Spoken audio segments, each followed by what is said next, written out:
Muy bien, hemos visto la creación de cielos y tierra, la creación del universo. Hemos visto cómo Dios hizo todo de acuerdo a su perfecta voluntad y cómo por el poder de su palabra, todo lo que vemos, todo lo que podemos ver y aún lo que no podemos ver, lo que está en el espacio, aquello que está escondido hasta el tercer cielo, Él fue el que lo creó. Vimos algunos argumentos de por qué creemos que Dios fue y por qué creemos que Dios es y por qué creemos que Dios existe. La semana pasada vimos el huerto del Edén, ese trozo de tierra, ese huerto que el Señor puso, ¿verdad?, en la tierra, y vimos el lugar geográfico de aquel tiempo en el cual Él puso este huerto del Edén. Y vimos que Él lo preparó con sus propias manos para el hombre, para aquella máxima expresión de su creatividad que fue el hombre, el único ser creado que creó a su imagen y semejanza. El único ser al cual Él no solamente formó de la tierra, sino que también sopló en su nariz el aliento de vida. El único ser que tiene alma, el único ser que Él ha visto el valor en ese ser para enviar a su Hijo, su único Hijo, para redimirlo. Y vemos cómo el Señor a través de toda la creación nos ha ido mostrando que todo lo que Él creó, lo creó para compartirlo con el hombre. En realidad no había otra razón por la que creara todo lo que creó. En realidad no había una razón por la que creara a un ser como el hombre. Pero Él, siendo un Dios de amor y siendo un Dios de un amor perfecto, quería compartir ese amor. Esa es la naturaleza del amor que debe compartirse. ¿Sí? Y creó al hombre a su imagen y semejanza, lo creó. Varón y hembra nos dice en el capítulo 1 que lo creó. Y ahora en el capítulo 2, en la sección en la que nos encontramos ahora, vamos a ver el recuento de la creación que iba a venir a complementar a ese ser que Él ya había creado. Vemos entonces cómo comienza esta confección, vemos cómo comienza esta unión que se va a llevar a cabo y vemos que es de alguna manera inspirada, de alguna manera movida por algo que el Señor miró como que no era bueno. Debemos recordar que hasta aquí el Señor ha visto la creación, ha visto todo lo que ha creado, los árboles, todas las bestias del campo, todos los peces del mar, las aves del cielo, hemos visto las estrellas, hemos visto el sol, la luna, todo. Y al crear todo ha dicho y lo ha declarado como bueno, ha proclamado que todo es bueno. Pero aquí llegamos a una sección de la Escritura en la que el Señor dice que algo no es bueno. Mire el versículo 18 de Génesis 2 y nos dice muy claramente aquí: y dijo Jehová Dios, no es bueno que el hombre esté solo. No es bueno que el hombre esté solo, le haré ayuda idónea para él. Entre todo lo que Dios había creado, entre todo lo que había visto, entre todo lo que había Él declarado como bueno, hay algo que Él no ve como tal. Ahora, quiero hacer una aclaración aquí, que cuando Él dice que no es bueno, no está hablando de bueno en el sentido de lo que es el bien y de lo que es el mal, sino en el sentido de que si es lo mejor. ¿Sí? Dios siempre quiere lo mejor para nosotros. Dios siempre quiere darnos la mejor expresión de su amor, aquello que exprese mejor su calidad de Padre, aquello que expresa mejor su poder de Dios, aquello que expresa mejor ese amor que tiene por nosotros. Él siempre quiere darnos lo mejor. Entonces, cuando dice aquí que no es bueno que el hombre esté solo, no está diciendo que es algo malo o que sea algo malvado. Simplemente lo que está diciendo es que no es lo mejor que puede tener el hombre. De hecho, la palabra en hebreo es tobé, T-O-B-E, si lo escribimos en español. Y lo que esta palabra quiere decir es agradable, encantador, favorable. Lo que está diciendo entonces aquí Dios es que no es algo agradable que el hombre se encuentre solo.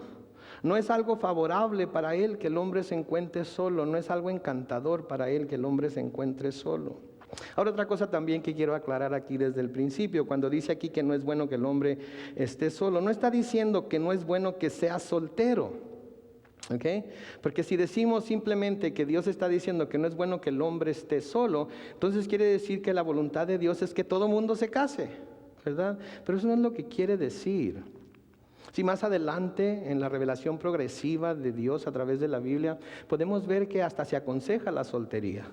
¿Verdad? Pablo les dice a los corintios: quisiera que ninguno de ustedes tocara mujeres, más quisiera que todos fueran como yo, porque él no tenía esposa cuando estaba sirviendo a Dios en su ministerio. Y porque no tenía esposa ni de quién preocuparse, entonces él podía servir a Dios e ir a donde Dios lo enviara y no había ningún problema. Sí, pero al mismo tiempo les dice a los corintios: pero si Dios los llamó casados, quédense casados. Si Dios los llamó solteros, quédense solteros. ¿Verdad? Pero nos habla acerca de la libertad que hay en ser solteros. Nos habla acerca de la libertad que hay en no tener una esposa e hijos a quien cuidar, y así poder usar nuestra vida para servir a Dios como Él, donde Él quiera. Sí, entonces no estamos hablando de que no es bueno que el hombre sea soltero, ¿sí? Pero aún cuando estamos solteros, yo sé que todos tenemos la necesidad de tener a alguien, de tener amigos, de tener compañeros, de tener familiares, ¿sí? Y en cuanto crecemos y llegamos a cierta edad, la adolescencia, empezamos a ver al sexo opuesto y empezamos a sentir en nuestro corazón el deseo, el anhelo de tener a alguien, de amar a alguien y ser amados por alguien. Y yo lo miro en mis hijos, ¿verdad? Mi hijo tiene 16 años, mi niña acaba de cumplir 13 años, y yo veo que ya les interesan los muchachitos y las muchachitas. ¿Sí, y yo les digo a mis hijos: ¿saben qué? No me preocupa que les gusten las muchachas a él y los muchachos a ella. Me preocuparía que no le gustaran las muchachas a él y los muchachos a ella, ¿verdad? Pero de lo que sí me preocupo es que vayan ustedes a tratar de entrar en una relación, entre comillas, relación, para la cual no están preparados. Entonces, prefiero, y mientras estén en mi casa voy a tratar por todos los medios posibles de llevarlo a cabo, que no tengan ninguna relación en la cual ustedes se consideran que son de esa persona o esa persona es de ustedes, para que no vayan a invertir su tiempo, sus sentimientos, su corazón, su vida en alguien que quizás no sea para ustedes. Entonces, Dios dice: no es bueno que el hombre esté solo, pero de nuevo, no necesariamente que no sea soltero. De nuevo, en la revelación progresiva de Dios podemos ver que a veces aconseja la soltería. Pablo dice, de nuevo: yo preferiría que todos fueran como yo, pero si no tienen el don de continencia, mejor cásense, porque es mejor casarse que andarse quemando, ¿verdad? Entonces hay algo que decir por las dos cosas. Pero aquí el Señor ve que no es agradable, no es algo agradable, no es algo encantador, no es algo favorable para el hombre que esté solo. Necesitamos tener compañeros, necesitamos tener amigos, necesitamos a nuestros familiares. Sí, eso es algo que Dios ha puesto en nosotros. Sí, Salomón escribió en Eclesiastés capítulo 4, comenzando con el versículo 9, lo siguiente: mejor son dos que uno, porque tienen mejor paga de su trabajo. Porque si cayeren, el uno levantará a su compañero, pero ay del solo, que cuando cayere no habrá segundo que lo levante. También si dos durmieren juntos, se calentarán mutuamente, mas ¿cómo se calentará uno solo? Y si alguno prevaleciere contra uno, dos le resistirán, y cordón de 3 dobleces no se rompe pronto. Entonces Salomón aquí está diciendo: miren, es bueno tener compañeros, es bueno tener a alguien. De hecho, cuando celebramos nosotros matrimonios, cuando celebramos ceremonias nupciales, nosotros usamos este versículo, usando este cordón de 3 dobleces, como simbolizando al esposo, la esposa y a Dios. Porque si está el esposo y la esposa y Dios en esa relación, Dios siempre siendo el centro de lo tanto el uno como el otro hace, entonces ese cordón no solamente no se rompe pronto, sino que no se rompe. No se rompe. Entonces necesitamos esa compañía. Y los que estamos casados sabemos el gran apoyo que es para nosotros nuestro cónyuge o nuestra cónyuge. Sí, estos versículos que escribió aquí Salomón nos dan las razones por las cuales Dios creó el compañerismo entre seres humanos, y sí, también entre cónyuges, entre esposo y esposa. Noten que creó ese compañerismo para ayuda y apoyo, nos dice el versículo 10, ¿verdad? Ayuda y apoyo. Entonces, necesitamos ese compañerismo de alguien dentro del matrimonio de nuestra esposa, nuestro esposo, para ayuda y apoyo. El versículo 11 nos dice que lo creó para consuelo y calor, para consolarnos el uno al otro, para ayudarnos el uno al otro, para que haya esa relación cálida entre el uno y el otro. Se nos dice que también es para protección y fortaleza en el versículo 12. Esto era lo que Dios veía que el hombre necesitaría y se dio a la tarea de proveérselo. ¿Alguna vez han pensado en lo que quiere decir provisión? La palabra provisión. La palabra pro quiere decir antes de. Y visión, ver por adelantado. Dios provee, Dios ve por adelantado las cosas que sus hijos van a necesitar y por sus propios medios y a su propio tiempo, Él suple esas necesidades para que sus hijos puedan gozarse en Él y puedan disfrutar de su fidelidad y de su provisión. Entonces, así como Dios había tomado la iniciativa por sí mismo para preparar la creación en general y el huerto del Edén en particular, para que su máxima creación, el hombre, lo disfrutara, así también ahora estaba Él tomando la iniciativa para proveer para Él lo que sería su necesidad más grande, el compañerismo. Pero no nada más cualquier compañerismo. ¿Sí? El compañerismo de un ser semejante a sí mismo. Porque si de compañerismo se hubiera tratado, tenía al perro, tenía al gato, tenía todo tipo de animales, tenía pájaros que hubiera podido convivir con ellos, compartir su tiempo con ellos, ¿verdad? En nuestros tiempos podemos ver muy claramente que se puede tener ese tipo de relaciones con un perro, ¿verdad? Con un gato, porque la gente ama a sus mascotas, ¿no es cierto? Los llama a sus hijos, ¿verdad? Me muero de la risa cuando veo anuncios en la televisión y llaman a los propietarios de gatos los papás que tienen gatos. A mí se me hace medio alocado eso, pero en fin, ¿verdad? Vemos a personas que tienen una mejor relación con su perro que con su cónyuge, ¿verdad? El otro día estaba viendo, es más, en el video de Evolución contra Dios, Ray Comfort le hace una pregunta a varias personas. Tu vecino y tu perro se están ahogando en la alberca, ¿a cuál de los dos salvas?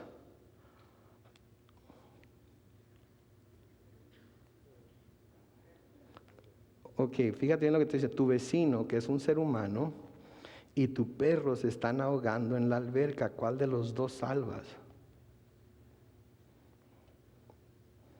Yo creo que a mi perro. Entonces, por compañerismo, para compañerismo, no necesitaría un ser semejante a él, pero el compañerismo que Dios quería, que Dios sabía que el hombre iba a necesitar, era el compañerismo de un ser semejante a él, no igual a él, semejante a él, ¿sí? Semejante a él.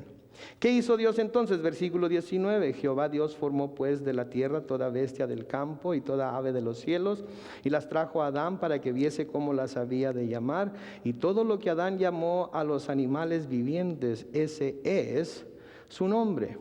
El hecho de que Dios le haya dado a Adán la tarea de nombrar a los animales, de ponerles como él quisiera, de ver tanto su apariencia, de ver cómo se comportaban, de ver su naturaleza y nombrarlos como él quisiera, nos recuerda de nuevo de la autoridad que le había dado a él como hombre para señorear sobre toda la creación.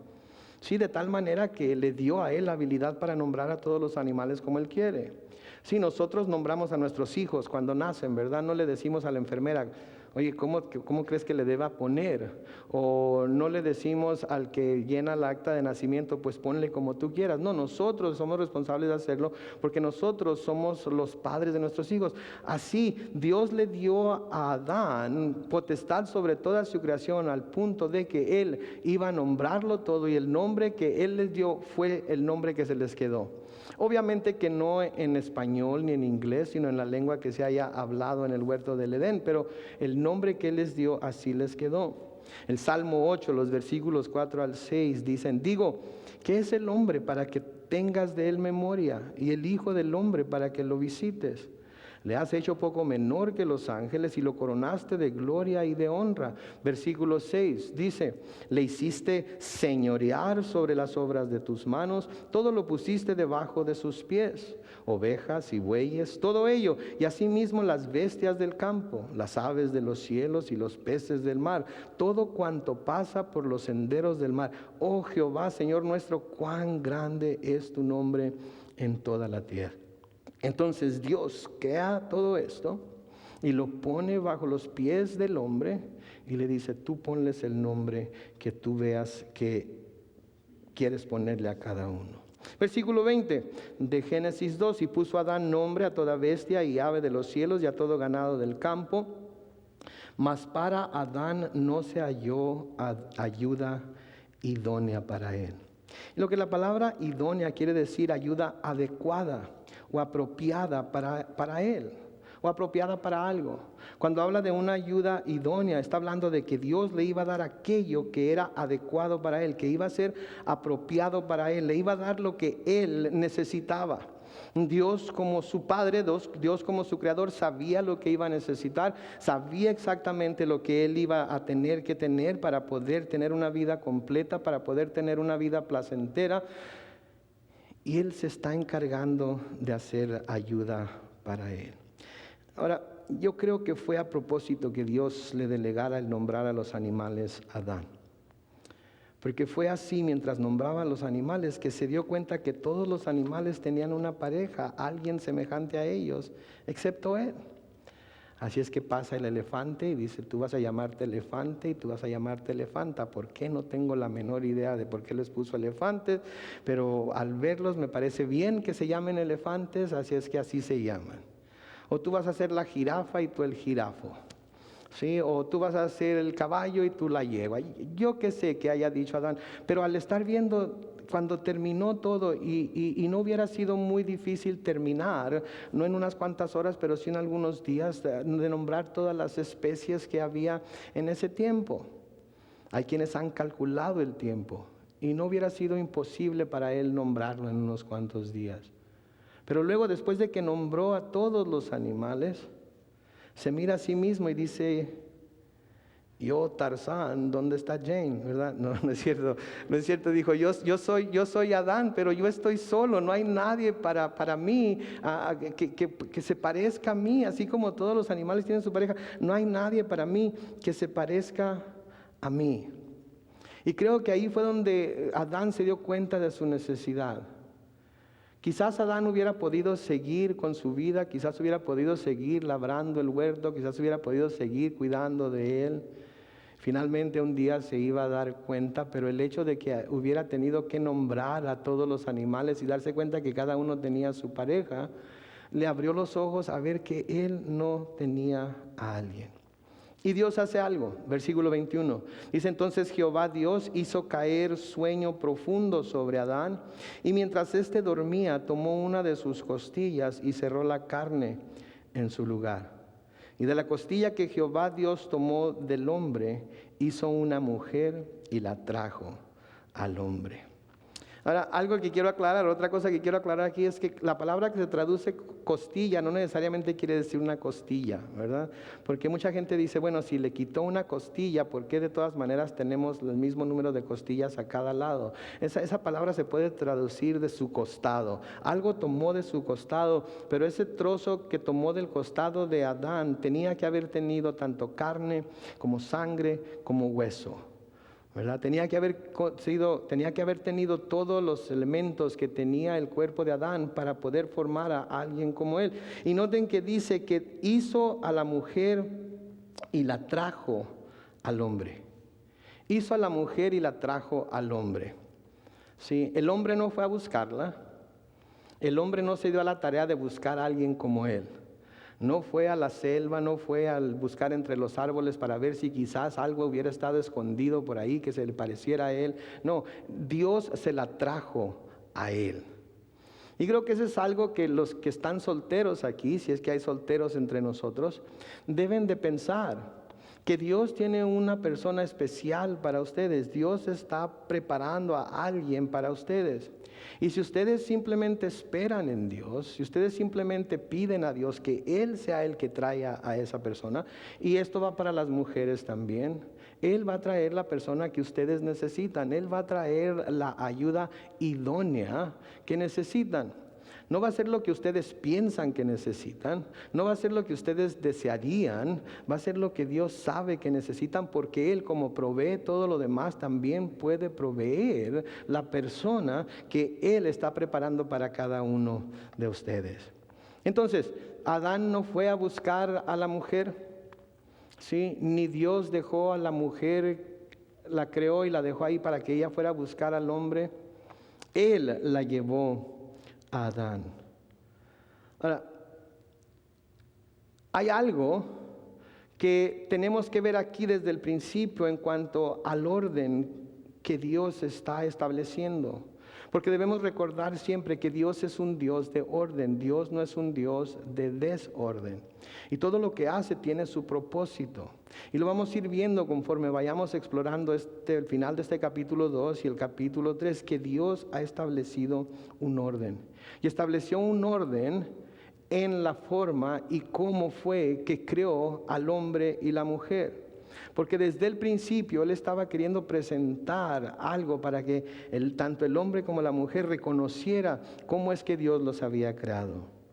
En Primera de Timoteo capítulo 2 y el versículo 13, Pablo le dice a Timoteo, porque Adán fue formado primero y después Eva. Al usar aquí la palabra primero nos está dando un orden de primero o segundo. Y yo sé que lo que estoy diciendo va a hacer así que las orejas de coyote se paren así, que ¿cómo que primero y segundo? ¿Qué quiere decir? ¿Que él es más, que el hombre era más que la mujer o algo? No, vamos a ver que ese no es el caso, ¿sí? Vamos a ver que ese no es el caso, es simplemente que Dios está queriendo establecer un orden, porque a través de toda la historia e inclusive en la iglesia hay cierto orden que se tiene que seguir, porque eso fue lo que estableció Dios. No es porque el hombre lo ha establecido, sino que eso fue lo que estableció Dios.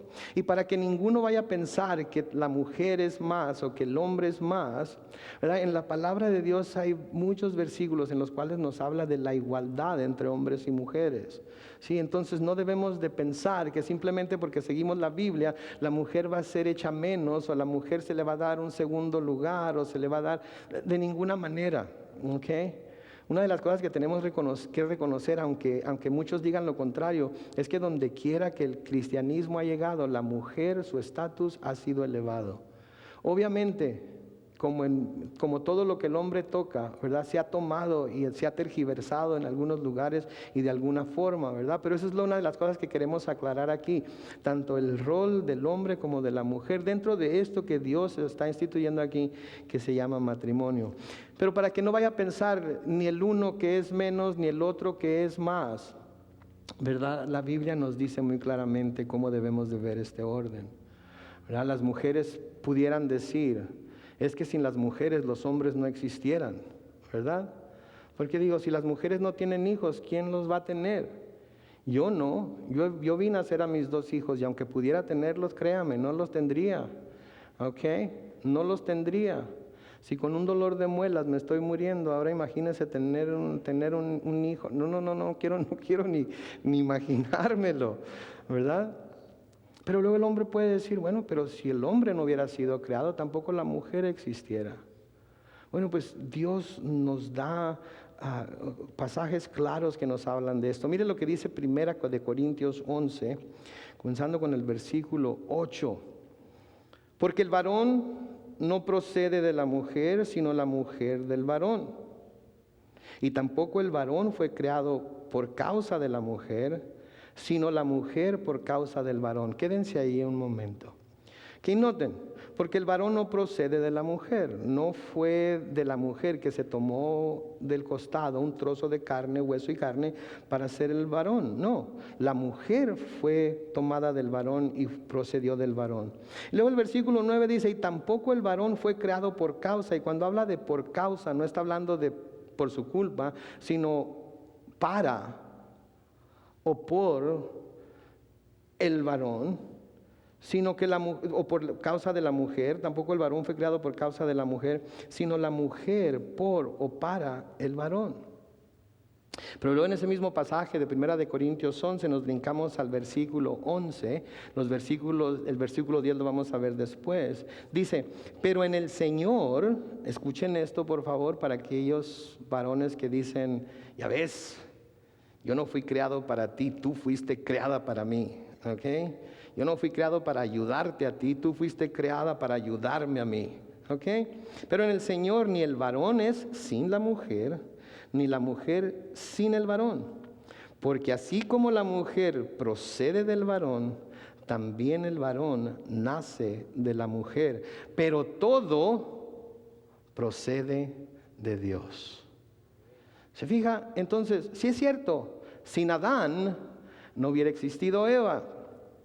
Pero sin Eva no existiríamos ninguno de nosotros.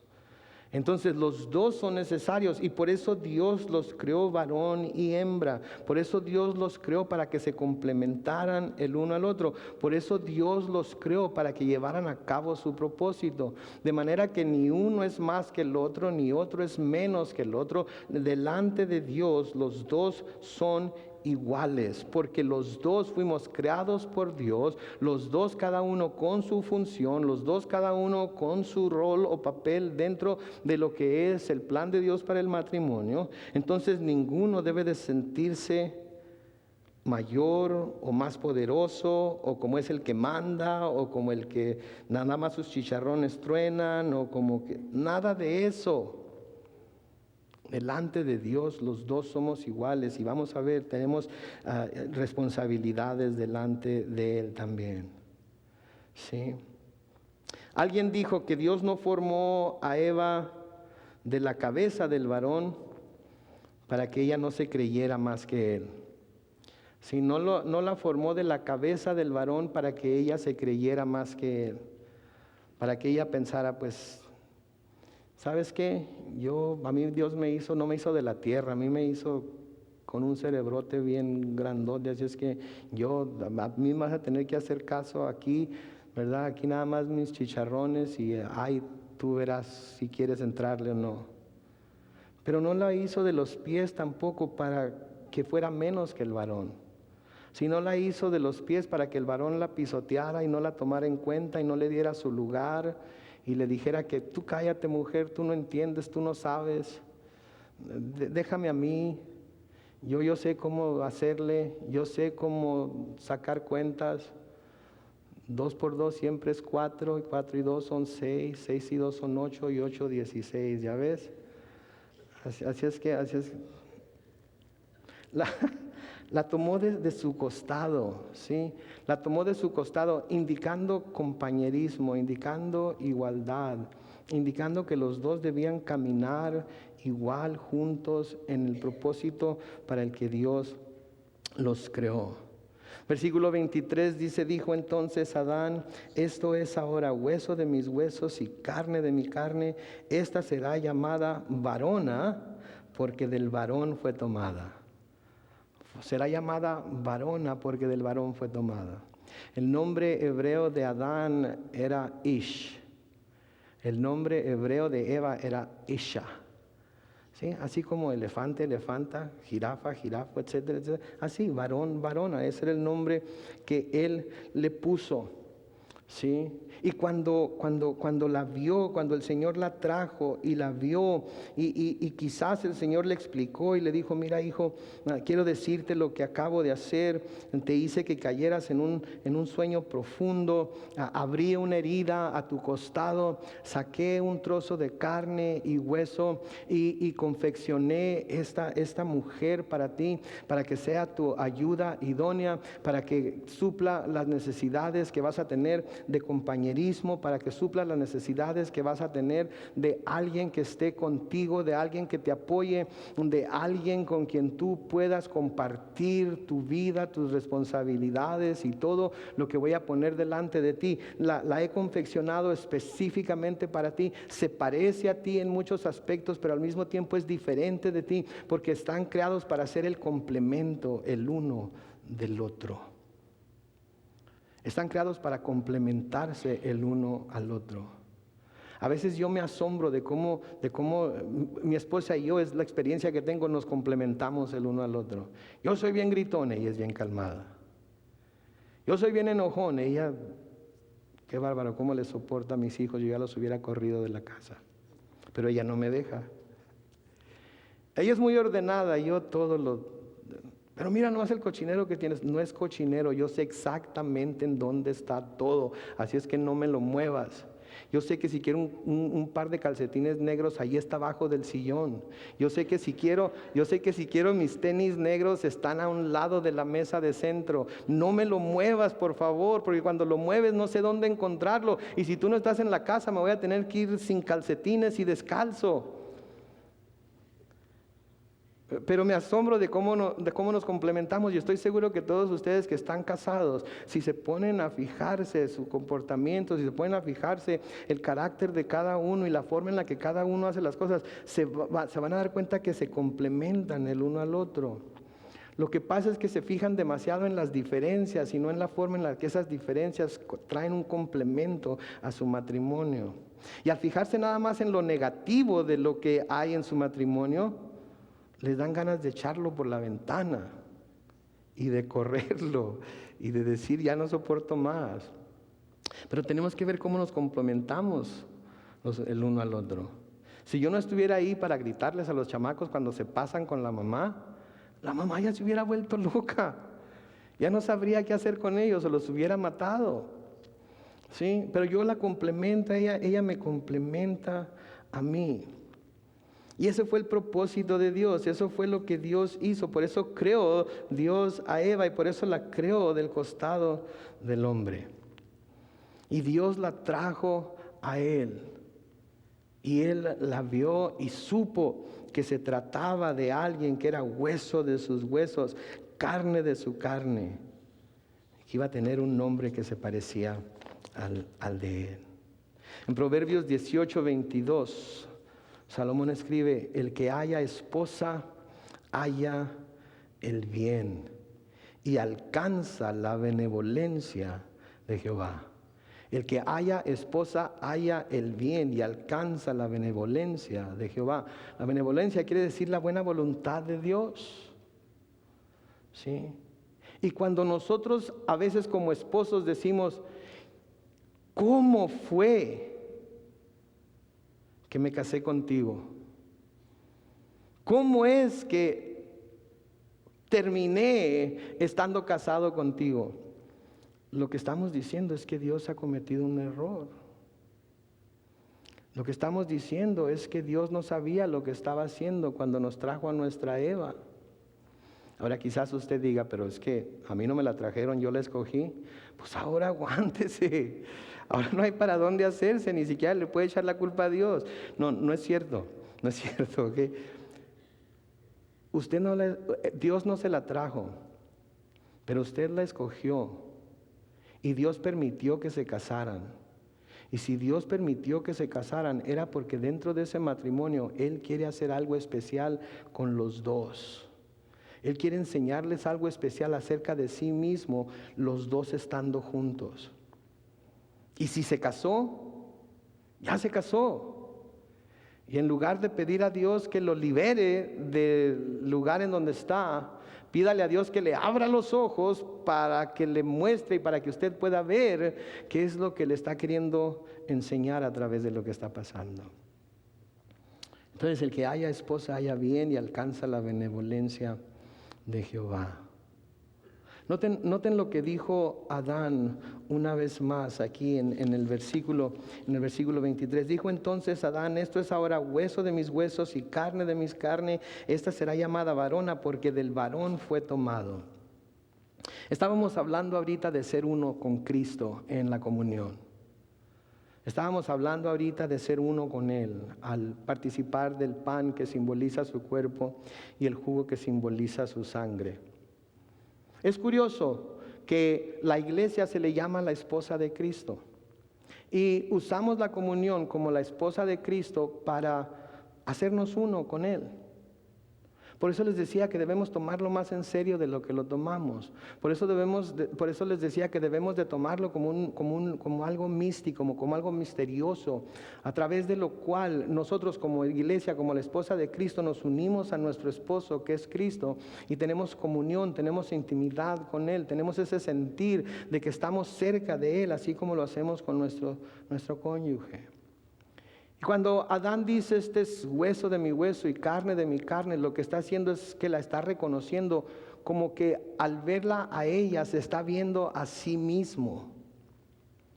No está viendo a una persona que es independiente de él, que es separada de él, la está viendo como él mismo. De tal manera que cuando nosotros vemos a nuestra esposa, y estoy hablando a los varones aquí hoy, después nos dirigiremos a la esposa. Pero cuando vemos a nuestra esposa debemos de verla como que es nuestro propio cuerpo. Como que es nuestro propio cuerpo. Porque al verla como nuestro propio cuerpo, al verla como parte de nosotros, vamos a hacer todo lo posible porque ella tenga todo lo necesario, porque ella tenga todo lo que debe tener, porque ella se sienta contenta, feliz, cuidada, amada. Pablo nos dice en el capítulo 5 de Efesios, comenzando con el versículo 25, lo siguiente. Efesios 5, 25. Maridos, amad a vuestras mujeres, así como Cristo amó a la iglesia y se entregó a sí mismo por ella. Versículo 26. Para santificarla, habiéndola purificado en el lavamiento del agua por la palabra.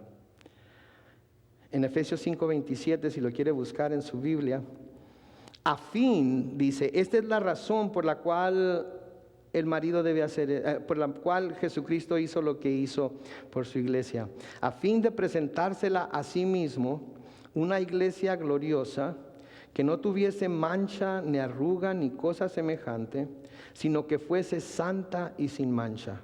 Así también los maridos deben amar a sus mujeres como a sus mismos cuerpos. El que ama a su mujer, a sí mismo se ama, porque nadie aborreció jamás a su propia carne, sino que la sustenta y la cuida, como también Cristo a la iglesia, porque somos miembros de su cuerpo, de su carne y de sus huesos. Note lo que está diciendo aquí Pablo a los Efesios. Maridos, amad a vuestras mujeres como Cristo amó a la iglesia y se entregó a sí mismo por ella, para santificarla, habiéndola purificado en el lavamiento del agua por la palabra, a fin de presentársela a sí mismo una iglesia gloriosa que no tuviese mancha ni arruga ni cosa semejante. Entonces, así como Cristo tomó sobre sí mismo la responsabilidad de hacer de la iglesia la esposa santa y sin mancha que Él desea tener, porque eso es lo que está haciendo, ¿sí? Así también el varón debe asumir la responsabilidad por quitar de delante de su esposa todo aquello que pudiera serle un obstáculo para que ella sea la esposa que Él desea que ella sea. Así es que varones que están casados, si ustedes tienen que quejarse de algo que su esposa hace o no hace o deja de hacer, el único culpable de que su esposa sea como es, son ustedes. Porque si van a amar a su esposa como Cristo amó a la iglesia, entonces van a hacer con ella y por ella lo mismo que Cristo hizo por su esposa, que es la iglesia, para presentársela a sí mismo como una iglesia santa y sin mancha. Ahora yo sé lo que están pensando. Es que tú no conoces a mi esposa. No tengo que conocerla. Lo único que tengo que decirles es lo que Dios dice en su palabra que tienen que hacer. Es lo único que les tengo que decir. No tengo por qué justificarlo. Es lo que la palabra de Dios dice. Y tengo que decirlo tal y como la palabra de Dios lo dice. A fin de presentársela a sí mismo una iglesia gloriosa que no tuviese mancha ni arruga ni cosa semejante, sino que fuese santa y sin mancha. Quizás usted diga, pero pastor, es que mi esposa es como un cuchillito de palo. Está dale y dale y dale y dale y dale y no corta, pero cómo enfada. ¿Sabe lo que le digo? Saque la basura en cuanto le diga, mi amor, ¿puedes sacar la basura, por favor? No diga al ratito. Levántese, ¿sí? Pause la película o el juego de fútbol o apáguelo y vaya y saque la basura y verá cómo no va a estar como cuchillito de palo. Y luego cuando le diga, ay, mi amor, estoy tan cansado, ¿por qué no lavas los trastes tú? No le diga, ay, así déjalos, hombre, mañana los lavas. Levántese y lávelos. O si ya están acostados y le dice, mi amor, y sabes que tengo una sed tremenda y me traes un vaso de agua. Yo soy el que tengo que irme a trabajar 8 horas. Yo soy el que tengo que ir a soportar al patrón y los compañeros que me caen regordos. Yo soy el que necesito mis 8 o 9 horas de sueño para poder mantenerte. Apenas si me estoy quedando dormido y quieres que me levante a traerte un vaso de agua. ¿Sabe que si saca la basura inmediatamente no se va a quejar porque no la sacó? No va a tener nada que decir. A lo mejor lo están oyendo en español allá. Si lava los trastes no se va a estar quejando, no va a tener nada que decir. Si le trae el vaso de agua, no va a decir que no la aprecia, que no la ama, no va a tener nada que decir. Lo va a recibir con los brazos abiertos y le va a decir, ay, mi amor, cómo te quiero, eres el mejor esposo del mundo. ¿Qué quieres? Dime, ¿qué quieres? Ahorita mismo te lo doy.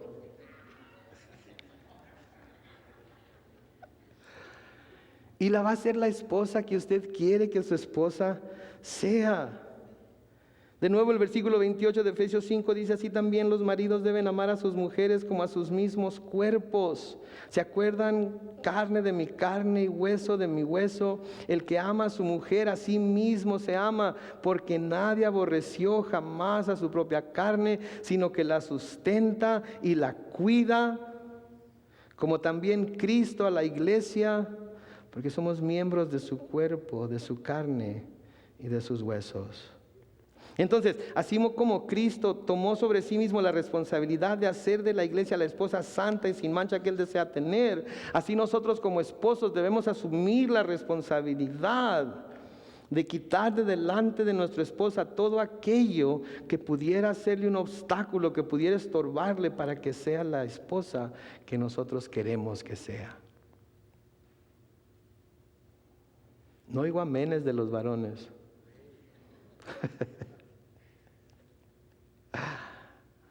Yo sé, no es fácil, pero es lo que Dios manda en su palabra. Ahora, les voy a dar un incentivo más para que amen a su esposa, para que la cuiden y la sustenten, ¿sí? Un incentivo más para amar a nuestras esposas de esta manera lo encontramos en Primera de Pedro, capítulo 3, en el versículo 7, donde dice, vosotros maridos, igualmente vivid con ellas, sus esposas, sabiamente, dando honor a la mujer como el vaso más frágil, no más débil, más frágil, y como a coherederas de la gracia de la vida. Note lo que dice al final, para que vuestras oraciones no tengan estorbo. ¿Será que algunas de sus oraciones no son contestadas simplemente por cómo están tratando a su esposa? ¿Será que algunas de sus oraciones Dios las oye, pero dice, mientras estés tratando así a mi hija, ni creas que te voy a hacer caso? Noten por favor aquí que dice, como a coherederas de la gracia de la vida. Varones, déjenme decirles algo. Su esposa es primero su hermana en Cristo. Su esposa es primero su hermana en Cristo. Ahora no me lo contesten ahorita, pero piensen en ello. ¿Ustedes tratarían a su hermana en Cristo como tratan a su esposa? ¿Ustedes le hablarían a una hermana en Cristo como le hablan a su esposa? ¿A ustedes les exigirían a una hermana en Cristo como le exigen a su esposa? ¿Cómo creen ustedes que Dios va a contestar a sus oraciones mientras estén tratando a su hija de la manera en que la están tratando? Las oraciones que han sido contestadas por ella. Por ella. Pero si nosotros como varones queremos que nuestras oraciones no tengan estorbo, entonces tenemos que ser conscientes de cómo estamos tratando a las hijas de Dios. Porque mientras no estemos conscientes de ello, mientras no pensemos en ello, nuestras oraciones van a seguir siendo estorbadas. Creo que es mucho para digerir para los varones. Y lo vamos a dejar ahí. Vamos a seguir la semana que entra con los demás versículos de este capítulo. Pero hermanos varones casados, piensen en lo que les acabo de decir. Mediten en ello. Oren acerca de ello. Vean en dónde se encuentran en su relación con su esposa. Si la están tratando como Dios quiere que la traten. Si le están dando el lugar que Dios quiere que le den. Y si no lo están haciendo, por favor, recapaciten. ¿Quieren tener una buena esposa? Hagan lo que necesiten hacer para que su esposa sea la esposa que ustedes quieren tener en su casa. ¿Quieren que Dios conteste a sus oraciones? Trátenlas como hijas de Dios. Trátenlas como tratarían a una hermana. Ayúdenles como le ayudarían a cualquier hermana que encontraran en la calle con una llanta ponchada y se pararían a ayudarles y fueran lo más atentos que pudieran ser y lo más cordial y educado. Así hablen con su esposa, así sean con su esposa. Y verán cómo van a tener una esposa que no se va a estar queje y queje y queje y queje y queje de todo lo que no hacen. Van a tener una esposa agradecida por todo lo que sí hacen. ¿Y saben qué? Cuando los traten mal de todas maneras, entonces van a poder ir con Dios y decir, Señor, estoy haciendo todo lo que tú me has dicho que haga. Ahora tú lidia con ella. Pero yo, en cuanto a mí, voy a hacer lo que tú me has ordenado que haga, para que ella no tenga pretexto. Créanme, que las cosas van a cambiar. Y no vamos a tener que dar tanta consejería matrimonial. No vamos a necesitarlo, porque van a estar haciendo lo que Dios les manda que hagan. Varones, yo les pregunto, ¿amén a esto? Ándale, hubo uno macho por allá que dijo amén. Los demás, quién sabe cómo les vaya a ir esta noche. Vamos a orar. Voy a pedir al grupo de alabanza que pase una vez más al frente. Vamos a orar y vamos a pedirle a Dios que bendiga este tiempo una vez más. Padre Celestial, gracias por tu amor y misericordia. Gracias, Señor, por tu bondad. Gracias, Señor, por dejarnos tan claramente escritas las instrucciones que tú tienes para el matrimonio, Señor. Señor, te pedimos que podamos meditar en lo que hemos escuchado y que podamos, Señor, volver la semana que entra y seguir escudriñando más y más profundamente aquello que tú tienes para nosotros, Señor. Nos encomendamos a ti y te pedimos que nos transformes y nos hagas el esposo y la esposa que debemos ser, y que al seguir con esta serie de estudios acerca del matrimonio, Señor, cada uno de nosotros podamos ver en dónde hay cosas que debemos cambiar para que nuestro matrimonio sea todo lo que tú deseas que sea. En el nombre de Cristo Jesús. Y todos dijeron, amén.